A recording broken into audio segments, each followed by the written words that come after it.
함께 기도하심으로 주일 예배를 시작하겠습니다.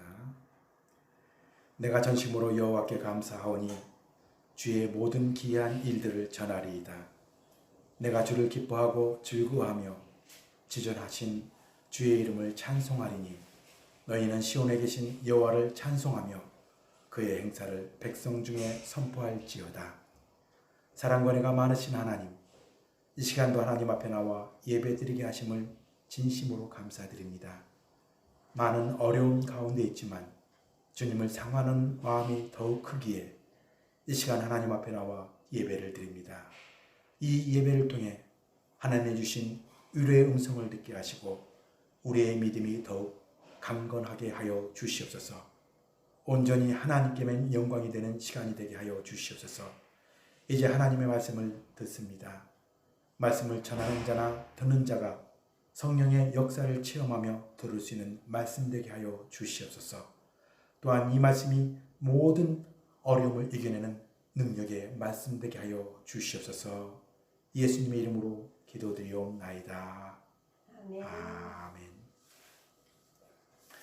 다 함께 찬송 400장 찬송하시겠습니다.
사도신경 고백하심으로 우리의 신앙을 하나님 앞에 함께 고백하시겠습니다.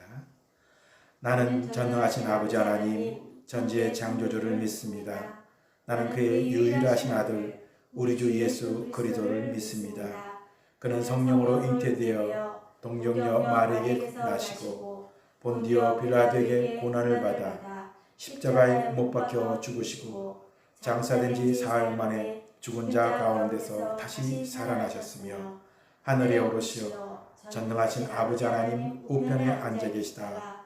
거기로부터 살아있는 자와 죽은 자를 심판하러 오십니다.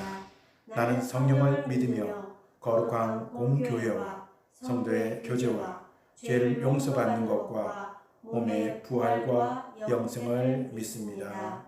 아멘. 하나님께서 오늘 우리에게 주시는 말씀은 열왕기상 19장 11절에서 12절의 말씀입니다. 열왕기상 19장 11절에서 12절의 말씀을 다 함께 봉독하겠습니다. 함께 봉독합니다. 여호와께서 이르시되 너는 나가서 여호와 앞에서 산에 서라 하시더니 여호와께서 지나가시는데 여호와 앞에 크고 강한 바람이 산을 가르고 바위를 부수나 바람 가운데 여호와께서 계시지 아니하며 바람 후에 지진이 있으나 지진 가운데에도 여호와께서 계시지 아니하며 또 지진 후에 불이 있으나 불 가운데도 여호와께서 계시지 아니하더니 불 후에 세미한 소리가 있는지라. 아멘. 할렐루야. 하나님의 축복과 사랑이 여러분들과 가정에 함께 하시기를 주님의 이름으로 축원합니다. 이제 함께 따라해 보시기 바랍니다. 세미한 하나님의 음성을 들읍시다. 세미한 하나님의 음성을 들읍시다. 저는 여러분 모두가 세미한 하나님의 음성을 듣고 살아갈 수 있는 여러분 되시기를 주님의 이름으로 축원합니다. 요즘 그 코로나 사태로 인해서 많은 신조어들이 나왔습니다. 그 중에 하나 이제 나온 것 중에 하나는 코로나 이혼이라고 하는 신조어가 나왔습니다. 여러분 이게 무슨 뜻인 줄 아십니까? 코로나 이혼. 무엇인가 살펴보았더니 코로나 이후에 가정의 삶의 형태가 바뀌었다는 것입니다. 가정학자들이 많은 사람들이 모여서 이제 가정의 문제는 서로 만나는 시간이 없고 바쁘다 보니까 대화를 많이 못해서 문제가 생길 것이다. 그렇게 예상을 했습니다. 그래서 이제 국가에서 이동 제한 명령이 생기면 이제 가정에서 그동안 못한 이야기들, 수많은 이야기들을 풀어가면서 가정의 문제들이 많이 풀어질 것이다 라고 예측을 했어요. 여러분 어떻게 됐을 것 같습니까? 그 예상이 빗나갔습니다. 서로 바쁘게 살 때는 몰랐는데 서로 이제 가정을 이제 직장을 나가지 못하고 집에서 있는 시간이 오래 있다 보니까 가정의 문제가 더 많이 생기더라는 것입니다. 이혼하는 사람들이 많아졌고요. 심지어는 가정폭력이 많아졌는데 선진국인 유럽에서 더 많이 그래졌습니다. 특별히 이 프랑스의 경우 이 가정의 폭력이 이전보다 32%가 증가했다는 거예요.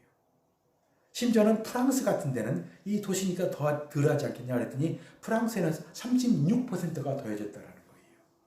영국은 20%가 가정폭력이 더 늘어났다는 거예요. 여러분 왜 이런 현상들이 나타납니까? 가정학자들은 그런 얘기를 합니다. 가정이라고 하는 것은 우리의 쉼과 기쁨과 즐거움, 치유가 되는 곳이기도 하지만 죄성을 지니고 있는 우리들이기 때문에 그곳에 또 다른 어려움들이 있다. 이렇게 표현합니다. 그래서 폭풍성의 가정이라는 책을 만들었던 그 저자는 이런 얘기를 합니다. 가정은 기쁨의 원천이기도 하지만 공포의 원천이기도 하다. 가족은 우리에게 엄청난 기쁨을 주는 동시에 엄청난 고통과 어려움도 함께 주는 곳이다. 이렇게 얘기했습니다. 심지어는 가족은 우리를 살리기도 하지만 우리를 짓뭉개기도 한다. 그리고 이 학자가 마지막으로 하는 이야기가 아주 마음에 와닿습니다. 가족은 영적인 전쟁터이다. 여러분, 가정은 영적인 전쟁터라는 게 도대체 이게 무슨 뜻이에요? 저는 이 말이 참 이해가 갑니다. 여러분, 신앙이라는 것은요, 이론도 기술도 신념도 아닙니다. 신앙이 만들어지는 과정은 이론이 있어야 되고 말씀을 들어야 되고요. 그것을 이해해야 되고 그리고 이것이 어떤 믿음으로 굳건하게 만들어져야 되지만 여기서 끝나지 않더라는 거예요. 군사적인 용어로 설명하자면 이런 겁니다. 여러분 총검술을 배우는 사람들이 있습니다. 남자들은 많이 배웠을 것이에요. 총 끝에 검을 대고 싸우는 훈련입니다. 이 싸움을 하기 위해서는 어떤 과정이 거쳐야 돼요? 첫 번째는 이론이 필요합니다. 어떻게 싸워야 되고 어떻게 찔러야 되고 어떻게 피워야 되고 그 다음에는 어떻게 해요? 이 이론이 자기 몸에 완전히 습득될 때까지 훈련을 통해서 기술을 연마하는 거예요. 그것뿐이 아닙니다. 신념이 확실해져야 됩니다. 이것을 싸워서 이겨야 우리 국민들을 지킬 수 있다라는 정신무장을 통해서 신념이 강화되어야 됩니다. 이것이 되면 모든 것이 다 끝나는 것이 아닙니다. 그 다음 과정은 뭔 줄 아세요? 적과 싸워서 이기는 실제 현장에서 그 실력을 발휘해가지고 거기서 만들어진 실력이 진짜 실력이라는 거예요. 이것이 바로 이 신앙적인 모습도 마찬가지라는 거예요. 가족이 영적 전쟁이라고 하는 것은 가정을 영적 전쟁이라고 표현한 것은 이유가 있습니다. 우리가 하나님의 말씀을 듣습니다. 말씀을 듣고 이론으로 듣고 그것을 이해하고 가슴으로 듣기도 하고요. 그것이 완전히 신앙의 신념으로 만들어졌다고 끝나는 것이 아니더라는 거예요. 가장 중요한 것은 뭐예요? 그 말씀을 듣고 내가 신앙인이 되었다면 올바른 신앙인이라는 것은 어디서 나타나냐? 가정을 통해서 이루어진다는 거예요. 더 쉽게 말하면 이런 겁니다. 예수 잘 믿는 사람들은요, 가정을 잘 이끌어갈 수 있다는 거예요. 그런데 가정에서 실패한 사람은요, 그것은 좋은 신앙인이 될 수 없다는 것입니다. 신앙적으로 성공한 사람들은요, 어디서 성공하게 되냐면 가정이라고 하는 그 구성원에서 성공할 수 있어야 된다는 거예요. 여러분, 가족 간에 살아가는데 그것을 아름다운 신앙의 공동체, 스위트홈이라고 하지 않고 왜 영적인 전쟁이라고 표현했습니까? 거기에는 이유가 몇 가지 있습니다. 왜냐하면 가정이라고 하는 것이 특별한 구조 때문에 그런데 어떤 구조예요? 전혀 다른 사람들이 살아가고 있다는 거예요. 정영돈 씨가 나와서 하는 프로그램 중에서 이런 조사를 했습니다. 영국에서 조사를 했는데 4만 명이라고 하는 사람을 조사해가지고 영어 가운데 가장 아름다운 단어는 무엇인가 떠오르는 얘기를 하라 그랬어요. 여러분 1위가 뭐일 것 같아요? 영어로 가장 아름다운 단어. 바로 엄마라고 하는 겁니다. 엄마. 이건 전 세계 사람들이 공통적으로 1위로 뽑았어요. 2위는 뭔가 했더니 열정. 3위는 뭐냐? 사랑. 4위는 영원, 환상 이렇게 뽑았어요. 자, 그런데 그 엄마와 상반되는 아빠는 몇 위일 것 같습니까? 참 의외의 일이 뭐냐면은 40위는 호박이었습니다. 50위는 뭔 줄 아세요? 캥거루였어요. 근데 엄마와 상반되는 아빠의 영혼은 몇 위냐면 70위도 나타나지 않았어요. 물론 아빠가 70위 호박보도 못하고 캥거루보도 못하다 그런 뜻은 아닐 것입니다. 이것은 뭐예요? 엄마와 아빠의 극과 극의 다른 차이라는 거예요. 심지어는 또 다른 책을 보니까요. 쥐를 놓고 시험을 했다 그래요. 엄마 쥐와 애기 쥐. 그리고 뜨거운 불로 달궜습니다. 밑에서. 한참 뜨거워지니까 어떻게 해요? 엄마가요. 애기를 얹더라는 거예요. 애기 쥐를 얹고 엄마는 죽고 애기는 살리더라는 거예요. 반대 실험을 했습니다. 아빠 쥐와 애기 쥐. 한참 불을 떼니까요. 뜨거워지기 전에는 잘 있다가 뜨거워지니까요. 아빠 쥐는요. 애기를 발에다 넣고 밟고 올라가더라는 거예요. 그래서 애기는 죽이고 쥐는 살더라는 거예요. 이 말을 듣고 아마 남자들이 좀 그럴 수 있나. 근데 그럴 수 있다라고 생각합니다. 그만큼 남자와 여자, 엄마와 아빠는 다르게 태어난다라는 거예요. 애를 뱃속에 10개월 동안 품고 사는 그 여자, 엄마와 그저 애를 만드는데 조금 동참한 아빠와 느낌은 전혀 다를 수밖에 없다라는 것입니다.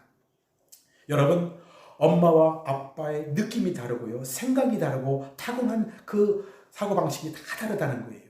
이렇게 전혀 다른 사람들, 아빠와 엄마, 애들과 아들과 딸 이런 사람들이 함께 살아간다는 것이 그만큼 힘들다라는 거예요. 그리고 함께 살아가는데 함께 그냥 살아가는지 오랫동안 함께 평화롭게 사는 것이 쉽지 않다라는 것입니다. 그래서 뭐라고 표현하는 거예요? 가정은 영적인 전쟁터이다.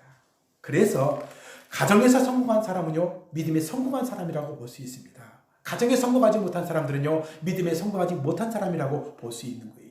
자, 그렇다면 이렇게 어려운 그 가정의 그 신앙생활에서 어떻게 하면 우리가 믿음으로 성공적인 가정을 만들어낼 수 있겠는가라고 하는 것이에요. 그것을 오늘 본문을 통해서 우리에게 말씀해 주고 있습니다. 오늘 본문을 통해서 우리에게 말씀해 주는 첫 번째 메시지가 있습니다. 어떻게 하면 이 어려운 영적인 전쟁터에서 믿음으로 성공할 수 있는가? 첫 번째 방법은요, 세미한 음성을 들을 수 있어야 된다라는 것이에요. 한번 따라해 보시기 바랍니다. 세미한 음성을 들을 수 있어야 합니다. 들을 수 있어야 합니다. 여러분 이 말씀을 믿으십니까? 여러분, 신앙생활의 승리, 가정생활 속에서 믿음으로 승리하는 방법은 다른 것 없습니다. 세미한 하나님의 음성을 들을 수 있어야 된다는 거예요. 오늘 본문을 통해서 그것을 참 잘 설명해 주고 있습니다. 오늘 본문에 보면 두 가지의 대조적인 그 모습이 나타납니다. 산이 나오는데 첫 번째 산은 어떤 산이요? 갈멜산이라고 하는 산이에요. 두 번째 산은 어떤 산이에요? 호렙산이라는 거예요. 갈멜산은 어떤 산이냐면은 엘리야가 성공했던 산입니다. 박수받았던 산입니다. 850명의 이방인 선지자와 홀로 엘리야가 싸움을 하게 되는 거예요. 전쟁을 하는 거예요. 850명이 모여서 이제 그들이 소리를 지르고 불을 지르고 온몸에 피를 내면서 자기의 믿는 신에게 제사를 지냅니다. 비가 오도록. 근데 비가 오지 않았어요. 근데 어떻게 해요? 엘리야는 혼자 하나님 앞에 기도합니다. 하나님 앞에 기도하는 순간 비가 오기 시작하는데 그 비가 내리는 순간 수많은 사람들이 박수를 치면서 엘리야 만세 만세 하나님께 찬양하면서 박수를 쳤어요. 어떤 것이에요? 성공했던 것입니다. 대단했던 성공의 자리였습니다. 근데 오늘 나온 이 호렙산은 어떤 거예요? 실패의 산입니다. 좌절의 산입니다. 절망의 산입니다. 우울의 산입니다. 모든 것을 포기하고 싶을 만큼 어려운 가운데 포기하면서 하나님 이제 저를 좀 데려가 주십시오 라고 기도하는 장소예요. 이런 곳에서 하나님은 지금 엘리야를 어떻게 위로하고 있어요? 위로하는 하나님의 음성이 들리는데 다르게 말씀하지 않습니다. 본문에 보면 뭐라고 되어 있어요? 여호와께서 이르시되 너는 나가서 여호와 앞에 서라. 산에 서라 하시더니 여호와께서 지나가시는데 여호와 앞에 크고 강한 바람이 산을 가르고 바위를 부수나 그곳에 하나님이 계시지 아니하고. 그리고 또 그 다음에 뭐라고 했어요? 불 가운데 있었고 지진이 있었는데도 불구하고 불과 지진 가운데 하나님이 계시지 않냐고. 뭐라고 되어 있어요? 마지막에 불 후에 세미한 소리가 있어 가는데. 여러분, 이 세미한 소리라는 게 도대체 무엇이에요? 왜 하나님께서는 지금 너 뭐 하고 있느냐? 내가 너와 함께 했던 850명이 함께 모였던 그곳에 성공했던 그런 모습이 어디 가고 너는 지금 어떻게 하고 있느냐? 이렇게 책망하지 않으셨다라는 거예요. 이 말씀은 우리에게 어떤 말씀으로 전해지는 줄 아세요? 가정의 문제가 무엇입니까? 아이들에게 그렇게 말하지 말라는 거예요. 1등해라. 공부해라. 성공해라. 이러지 말라는 거예요. 남편에게 돈 많이 벌어와라. 그러면 내가 잘해주겠다. 이렇게 하지 말라는 겁니다. 아내에게 이쁜 아내, 또 모든 것에서 최고인 아내, 그렇게 요구하지 말라는 거예요. 무엇을 말씀하고 있습니까? 이 호렙산이라고 하는 것은 위로하는 사람이 서로 되어야 된다는 거예요. 지금 실패의 자리에 있지만, 지금 힘든 자리에 있지만 그것을 탓하지 않고 왜 성공하지 못하느냐, 왜 갈멜산에서 오지 못하느냐, 이 갈멜산 얘기하지 말라는 것입니다. 이 말씀은 다른 것 아닙니다. 하나님의 말씀을 들을 때 하나님의 세미한 음성을 들어야 되는데 어떻게 해요? 세미한 음성은 바로 은혜 받는 말씀이라는 거예요. 여러분, 하나님의 말씀은요, 여러 가지 말씀이 있습니다. 근데 그 말씀이 어떤 말씀으로 받아들일 수 있어야 되냐면은 그 이해되는 말씀이 아니라 감동받는 것으로 끝나는 것이 아니라 그 감동이 하나님의 음성으로 들려지면서 성령의 음성으로 들려질 때 그 말씀, 그 세미한 음성이 우리를 치료하게 되고 우리의 마음을 치료하게 되면서 어떻게 해요? 가정이 회복될 수 있다는 것입니다. 저는 여러분 모두가 어려운 가정을 이끌어가면서 세미한 음성을 들을 수 있는 여러분 되시길 주님의 이름으로 축원합니다.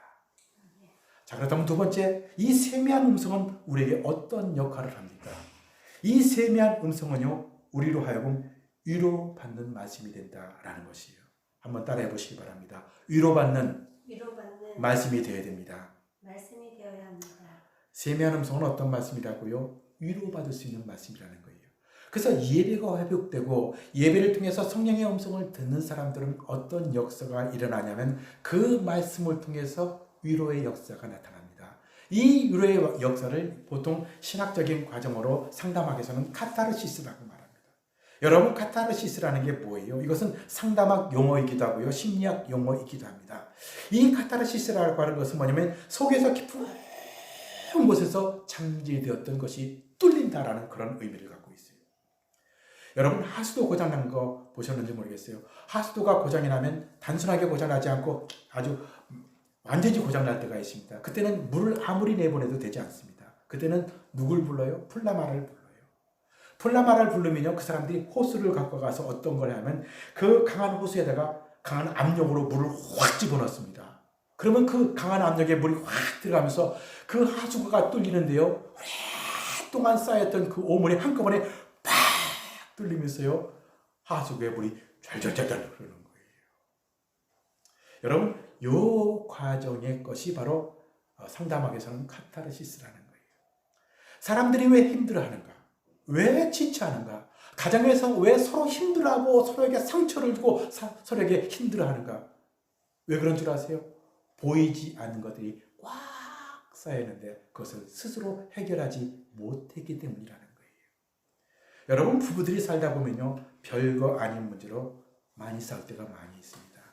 저희 집에서도 TV 보다가 자주 싸웁니다. 근데 이제 요즘은 저희 집 사람이 TV 채널권을 갖고 있습니다. 근데 채널권을 갖고 이제 틀면서 하는 말이 뭐라고 하는 줄 아세요?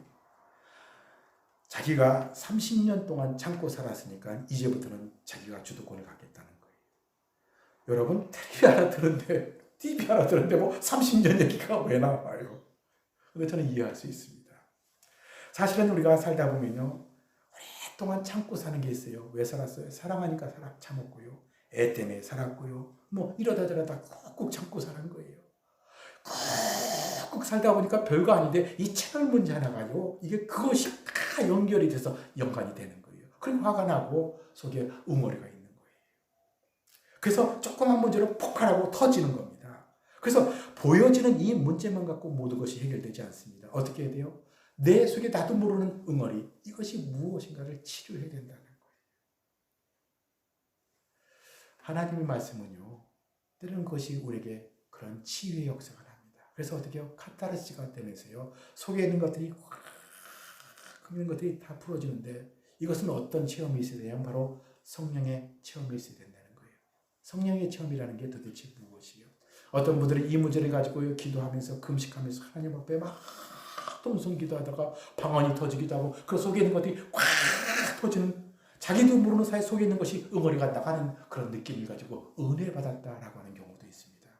실제적으로 그런 현상을 통해서 기도 내가 가지고 어디에 가가지고 막 눈물이 펑펑펑펑 흘리면서 내 인생이 뭔가 되돌아보면서 때로는 마음속에 그 모든 것이 후련해지게 되는 이 카타르시스, 성령의 역사를 체험하는 경우도 있습니다. 하지만 우리는 이런 환경을 쉽게 만들지 않습니다. 만들 수가 없습니다. 또 이것을 너무나 추구해도 되지 않습니다. 우리는 어디서 많이 느낄 수 있어야 되냐면 바로 예배 현장에서 그것을 느낄 수 있어야 됩니다. 평범한 하나님의 말씀을 다 들었는데 그 말씀이 어느 순간 내 가슴을 휘비어팝니다. 아픔을 줍니다. 나도 모르는 사이 하나님 앞에 막 눈물을 흘리면서 대놓고 흘리지는 못하지만 그 말씀이 나를 치료하는 역사의 현장을 느끼게 됩니다. 마치 엘리야에게 통해서 주신 말씀은 뭐예요? 천사가 위로한다는 것은요, 지금으로 말하면 하나님의 세미한 음성, 그 성령의 역사가 내 마음을 움직여주는데 속에 있는 모든 응어리를 하나님이 다 사그러뜨리게 만들어주더라는 겁니다. 저는 여러분 모두가 이러한 체험을 할 수 있는 여러분 되시기를 주님의 이름으로 축원합니다. 기도는 에서가 아니라 평범한 하나님의 말씀, 예배 현장에서 그 말씀을 들으면서 하나님의 치유의 역사, 위로의 역사가 나타나는 그러한 경험을 하며 살아가는 여러분 되시길 주님의 이름으로 축원합니다. 세 번째 우리에게 주시는 말씀이 있어. 그렇다면 하나님께서는 이 가정의 그 모든 문제를 해결하기 위해서 엘리야를 통해서 주신 말씀이 뭐예요? 사명감을 주셨다라는 것입니다. 한번 따라해 보시기 바랍니다. 사명감을 주셨습니다. 사명감을 주셨습니다. 여러분 이 말씀을 믿으십니까? 하나님께서는 세미한 음성을 통해서 우리에게 무엇을 확인시켜 주시냐면 사명감을 확인시켜 주십니다. 엘리야를 통해서 하나님이 위로를 주셨는데 그 엘리야를 통해서 세미한 음성을 통해서 그 음성을 들은 뒤에 엘리야가 확연하게 달라진 것이 하나 있어요. 그게 뭔 줄 아세요? 첫 번째는 세상을 보는 관점이 완전히 달라졌다라는 거예요. 어떤 관점이 달라졌어요? 두려움 가운데 떨지 않았다라는 거예요. 그가 지금까지 두려웠던 것은 뭐예요? 이사벨이 죽이겠다라고 하는 말이에요. 여러분, 죽였어요? 현재형도 아니에요. 미래형입니다. 아직 이루어지지도 않은 거예요. 퍼센트로 따져보면 0.1, 0.00001%도 안 되는 거예요. 그런데 죽이겠다는 그 말씀 하나를 가지고 어떻게 두려워 떨었다라는 거예요. 그런데 어떻게 해요? 거기에 두려워하지 않더라는 거예요. 우리가 살면서 많은 사람들이 두려워하는 이유가 뭔지 아세요? 코로나를 통해서 우리가 두려워하는 게 뭐예요? 확률적으로 따져보면 0.00001%밖에 안 되는데 사람들이 죽어가는 모습을 통해서 다른 사람들이 죽어가는 모습을 통해서 두려운 거예요. 아직도 겪지도 않았는데 물론 최선을 다해서 조심해야 되는 겁니다. 최선을 다해서 우리가 방어해야 되는 것은 맞지만 그러나 두려워할 필요는 없다라는 것이에요. 하나님이 지켜주시면 되는 일인데 엘리야는 그것을 몰랐습니다. 또 한 가지 주신 것이 뭐예요? 너와 함께한 사람이 7,000명이 있다라는 거예요. 그것은 뭐예요? 우리가 고통을 당하지만 고통당하는 사람이 난 혼자만은 아니더라는 거예요. 여러분 이렇게 힘들고 어려울 때 나 혼자 고통당하는 것 아닙니다. 주님이 함께하는 겁니다. 하나님이 함께하는 고통입니다. 그리고 모든 사람들이 함께 고통을 당하면서 우리가 깨달을 것이 뭐예요?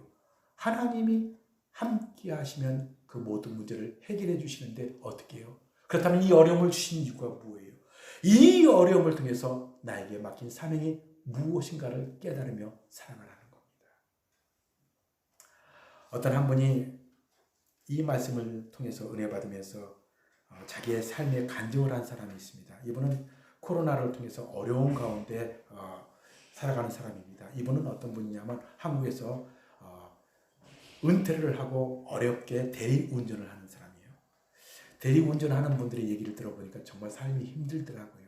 근데 그분 얘기가 어떨 때는요 4km를 걷고요 데려다주고 오다 보니까 밤에 어떨 때는 10km를 걷고요 어떨 때는 시골 강원도까지 가가지고 36km를 걸을 때가 있대요. 36km를 걸으려면 걸을 수가 없으니까 뛰는데 막 뛰는 가운데 때로는 비가 올 때도 있대요. 우산을 들으면서 걸어오는데 차를 태워달라고 사람들한테 부탁하면 많은 사람이 태워주지 않는 거예요. 태워주면 다행인데 36km를 들으면서 어떤 생각이 들었겠어요? 내가 왜 일을 해야 되는가? 이렇게 어렵게 살아서 무엇인가?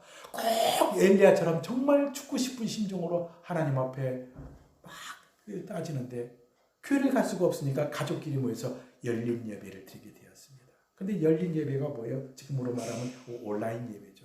가족들이 함께 예배 드리는데 그 함께 찬송을 하다가 은혜를 받은 거예요. 보니까 그 목소리 들리는 아들, 딸, 엄마 예쁜 소리가 함께 어우러져 나는데 그 아들과 자기 소리가 엄청나게 불협화음이 일어나는데 그러면서 킥킥대면서 웃으면서 찬양을 하는데 어느 날 그 찬양을 통해서 은혜가 내려오더라는 거예요. 가족이 함께 하면서 예배를 드리는데 하나님의 음성이 들리기 시작하는데 그 음성이 자기 마음을 확 위로하면서 이 말씀을 통해서 은혜를 받아버린 거예요. 그러면서 가족들이 너무나 이쁘게 보이는 거예요. 행복한 가정을 이끌어가는 가정으로서 책임감이 느껴지면서 그래 내가 이 가정을 위해서는 내가 못할 일이 무엇이겠는가.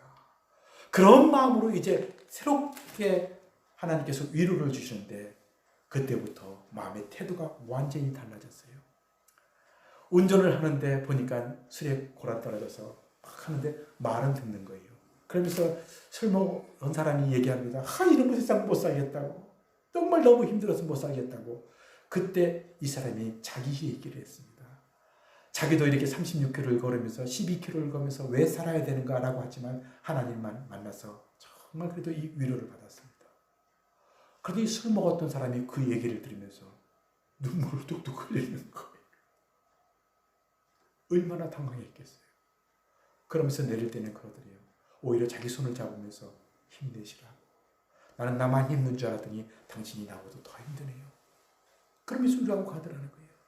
두 번째 손님이 왔더니 여자 손님이 왔는데 문을 열고 금방이라도 자살할 것 같은 그런 얘기를 하면서 고통 가운데 있더라는 거예요. 그래서 얘기를 듣다가 얘를 듣고 자기 얘기를 해줬어요. 자기 얘기를 듣더니 하는 말이 그거예요. 아저씨, 나만 힘든 줄 알았더니 나보다 더 힘든 사람이 있었네요. 아저씨 힘내세요. 그리고 내리더라는 거예요. 그런 모습을 몇 번 보면서 하나님께서 나에게 왜 이 어려움을 주셨는가? 이 어려움을 통해서 나에게 주신 사명이 무엇인가를 깨닫고 그 일을 감당해 나가는데요. 세상에서 얻을 수 있는 기쁨과 감동이 있더라라는 것입니다. 여러분이 힘든 가운데 여러분 느끼는 것이 무엇이에요? 이 어려움 가운데 여러분들이 지금 깨달은 것이 무엇입니까? 가정의 소중함을 깨달으시기 바랍니다. 가족을 위해서 여러분들이 힘든 일을 하고 있습니까? 그 힘든 일을 하는데 하나님의 사명이 무엇인가를 깨달으시기 바랍니다. 이 어려움을 통해서 여러분들에게 맡긴 분명한 일이 있을 것입니다. 몸된 교회를 위해서, 성도를 위해서 기도하는 일일 수도 있습니다. 힘들어하는 사람들에게 전화를 걸어서 위로하는 일이 될 수도 있습니다. 함께 위해서 함께 기도하는 일에 그 일을 위해서 여러분들을 불러주셨습니다. 적은 교회지만 이 적은 교회를 통해서 하나님께서 원하는 아름다운 공동체를 만들어가는 사명자로서 여러분을 불러주셨습니다. 이 음성을 들으시기 바랍니다. 그래서 이제 이 어려움 가운데 이 믿음으로 승리하며 살아가는 여러분 되시기를 주님의 이름으로 축원합니다. 아멘. 기도하겠습니다. 사랑과 은혜가 많으신 하나님, 이 코로나 사태로 참 너무나 힘든 가운데 삶을 살아가고 있습니다. 왜 이렇게 힘들게 하셨는지요?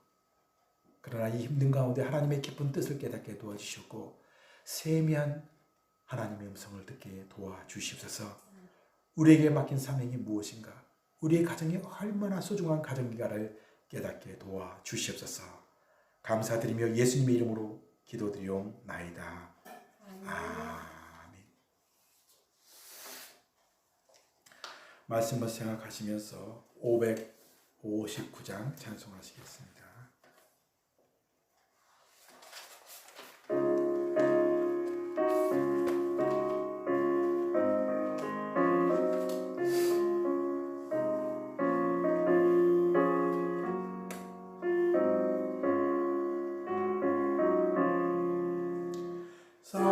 사절의 봄바람 불어있고 하나님 아버지 오셨으니 믿음의 반석도 든든하다. 우리 집 즐거운 동산이라. 오라 임마누엘 예수만 섬기는 우리 집. 오라 임마누엘 복되고 즐거운 하루하루.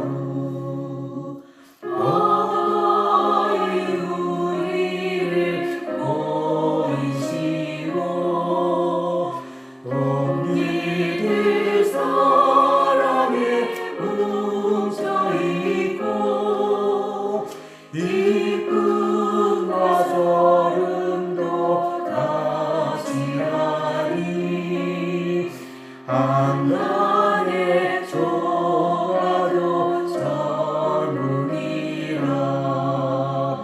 오라 임마누엘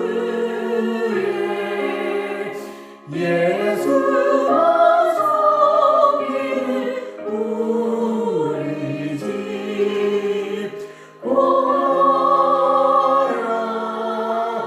임마누엘 복되고 즐거운 하루하루.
예수 그리스도의 은혜와 아버지 하나님의 지극하신 사랑과 성령의 감화감동 충만 교통하심이 이제로부터 영원토록 함께 하시기를 간절히 축원하옵나이다.